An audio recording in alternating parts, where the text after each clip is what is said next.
Have you ever wanted to take a language model and make it answer the way you want without needing a mountain of data? Well, OpenAI's got something for us, reinforcement fine-tuning, or RFT, and it changes how we customize AI models. Instead of retraining it with feeding examples of what we want and hoping it learns in the classical way, we actually teach it by rewarding correct answers and penalizing wrong ones. Just like training a dog, but with fewer treats and more math. Let's break down reinforcement fine-tuning compared to supervised fine-tuning, or SFT, that we hear a lot about. But before we dive in, I want to talk about a program I am in, which is also sponsoring this video, NVIDIA's Inception program. This initiative has been a key resource for our team, leveraging the free credits for self-paced courses and technical workshops for our developers and especially new hires. The Inception program also provides support through discounted pricing for GPUs and cloud credits to support our project like the AI tutor that we've built. We haven't tapped into every benefit yet, and I'd still recommend any startup listening to this to join the program. It's completely free, so check it out using the first link below. Normally, when you fine-tune a model, you give it a bunch of training examples and it learns to imitate them. This is called supervised fine-tuning, or SFT. It works well, but you usually need a massive dataset for it to be effective. Reinforcement fine-tuning, or RFT, flips that, and instead of just copying answers, the model has to figure things out, get feedback, and improve over time. It's like trial and error learning, except the errors get corrected with math instead of frustration. And the best part, OpenAI claims you can get great results with as little as a few dozen high-quality examples. That's a game changer. But why does this matter and why now? Well, the O3 models are super powerful models from the latest OpenAI's reasoning series, and they are a perfect fit for RFT, just like all other reasoning models that we see out there. It's already designed to be great at logical thinking, coding, and math, so applying reinforcement fine-tuning can sharpen those skills for specific domains like legal analysis or financial forecasting, for example.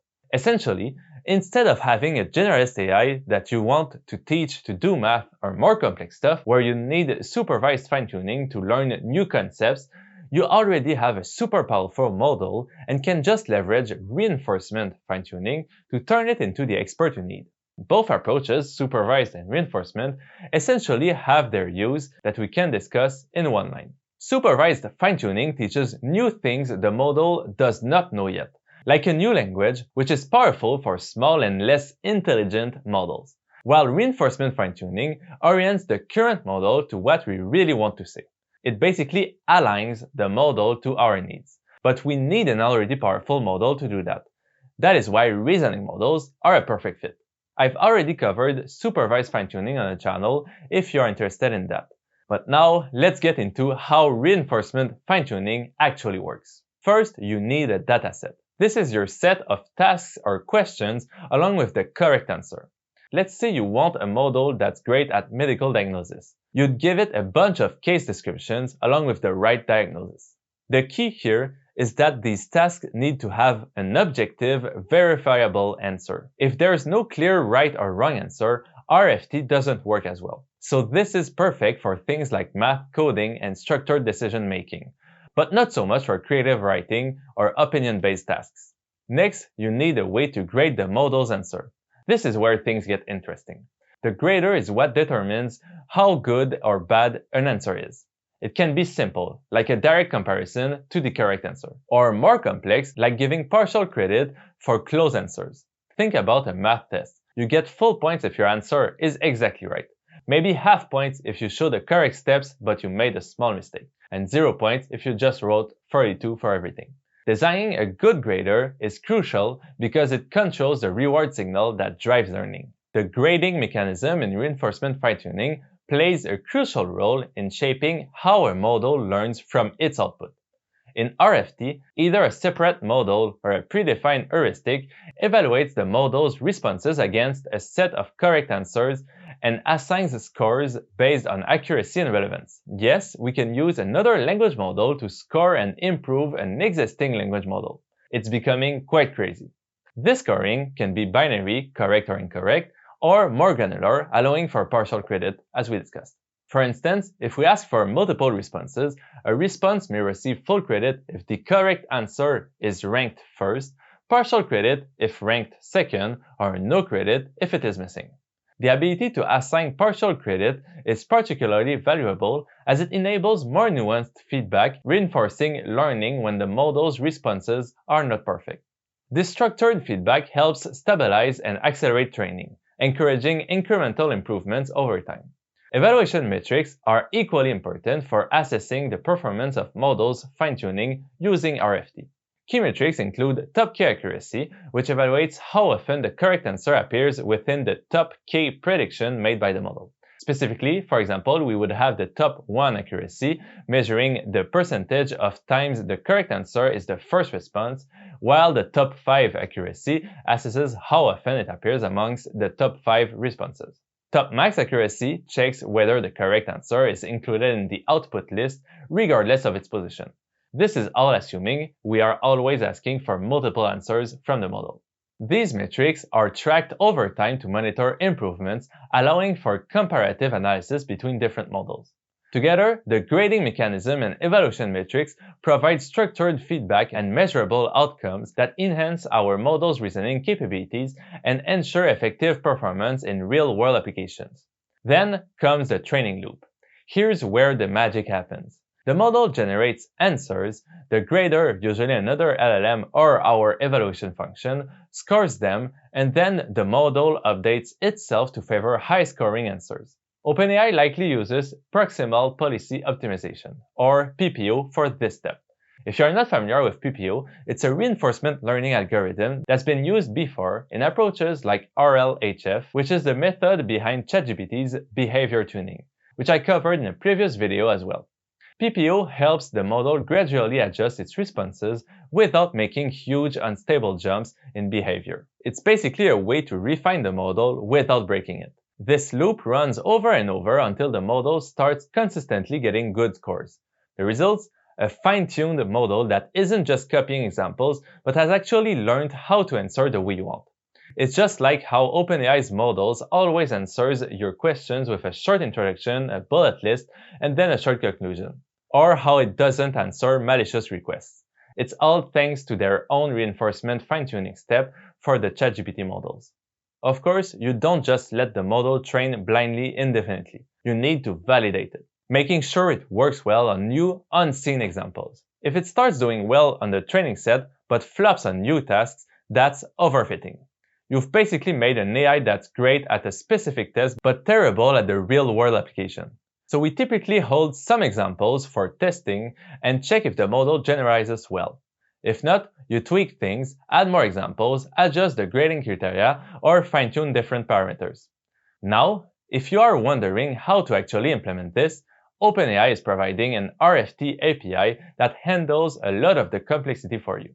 You just upload your tasks, reference answers, and grading criteria, and the API does the training behind the scenes. But if you wanted to build this yourself, you need a reinforcement learning library like the Transformer Reinforcement Learning Library on Hugging Face, which is called TRL, plus a system to run model inference, calculate rewards, and optimize parameters. It's more work, but totally possible if you are into deep AI development or working with open source models. AI2's open source work on reinforcement learning with verifiable results, or RLVR, is also very similar, and you can check out their code at OpenInstruct, which I link below. Just a note here that we can expect many libraries and tools and no-code fine-tuning options to be built around reinforcement fine-tuning, such as DeepSeek's impressive and more affordable R1 reasoning model and future ones. I also expect DeepMind to offer reinforcement fine-tuning for its Gemini Thinking Models series pretty soon. At this point, you might be wondering, how is RL fine-tuning different from RLHF, the reinforcement learning method used to align AI with human preferences? Well, the biggest difference is the type of feedback. RLHF relies obviously on human ratings, people ranking answers based on how helpful or appropriate they are. That works well for making AI polite, safe, and generally likable, but it doesn't necessarily make it factually correct. RFT, on the other hand, is all about objective accuracy. The feedback is more about whether the answer is right or wrong. This makes RFT perfect for domains with strict correctness criteria like law, medicine, finance, and engineering. And what about supervised fine-tuning? Standard fine-tuning APIs generally use parameter-efficient supervised fine-tuning methods like LoRa. We pass in prompts and completions, and the model is tuned by updating model parameters to match the completions. RFT is much more data efficient. SFT typically requires thousands of examples to get good performance because the model just memorizes input-output mappings. RFT, since it uses iterative feedback, can work with as little as a few dozen carefully chosen examples. Think of it like this. SFT fills in your head with information, while RFT teaches how to think through the problem and act on it. It uses the information we already have to better formulate answers, so it requires much less data. Now let's share just a few real-world applications. One big use case, for example, would be expert AI assistants. We can think of a law firm that wants a model capable of handling legal research and case analysis. Instead of just relying on a general AI model that might not fully understand legal nuances, they can use RFT to train a version of O3 Mini that knows how to interpret statuses, summarize legal arguments, and answer legal questions with high accuracy. Since the feedback is based on correct legal interpretations, the model learns to be more precise and useful in a professional setting. Financial risk assessment is another major area. Banks and investment firms rely on complex rules to evaluate loan applications, detect fraud, and assess risk. RFT can help train a model that understands these criteria at an expert level, making accurate, consistent decisions based on historical data. Since the fine-tuning is done with correct past cases, the model learns to apply the same reasoning to new situations, helping automate high-stakes financial decisions. The real takeaway here is that RFT is about making AI models that are not just good at general reasoning, but truly specialized experts in their domains. And because it requires so much less data than traditional supervised fine-tuning, it's way more accessible. You just need a few handful good examples and a good grading system. That's a huge win for businesses, researchers, and developers looking to get high performance without massive compute costs. So what's next for RFT? As I'm recording this, OpenAI is testing it in an alpha research program with select partners. They are refining the approach, improving the API, and working with organizations in law, healthcare, and finance to see how well it works in real-world scenarios. As it rolls out more broadly, we could see a whole new wave of domain-specific AI applications. Instead of just having general-purpose models like ChatGPT, we could have fine-tuned specialists in every industry, each optimized for expert-level performance in their respective fields. I expect this to be an extremely powerful addition to the LLM Developer Toolkit and to complement other methods we teach in our course, such as Advanced RAG, prompting, tool use, agents, and more. If you're curious and want to know more about how to work with RFT and all those techniques, check out our courses on academy.toursai.net. I hope you've enjoyed the video, and I'll see you in the next one. Thank you for watching.